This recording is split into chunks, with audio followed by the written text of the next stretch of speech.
Awesome. Thank you so much Siddharth. Okay, book అంతా బాగుంది, అందులో ఏ డౌట్ లేదు. బట్ ఆ అమ్మాయిని ఎందుకు చంపాడన్న దానికి ప్రాపర్ ఎక్స్ప్లెనేషన్ ఇవ్వకుండా చెప్పామనిపించింది. ఎందుకలా? అది రామ్ మొదటి నుంచి అలానే ప్లాన్ చేస్తాడు కదా. వాట్ ద హెల్ మేఘా, ముందు నుంచి ప్లాన్ చేయడం ఏంటి?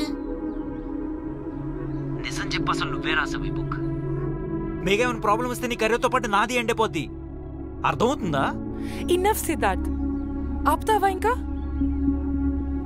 నా లైఫ్లో ఫస్ట్ టైం ఒక హై మూమెంట్ వచ్చింది. Don't you even let me have it. ఇంత అనుమానం ఏంటి నీకు? నీకు ఇష్టం లేకపోతే చెప్పు, నేను వేరే పబ్లిషర్స్ని చూసుకుంటాను. ఓకే, నేను పబ్లిషర్స్కి పంపిస్తాను. But please please Megha, just be prepared to face some questions. I know, I got it. I will be ready. Okay, bye. Bye.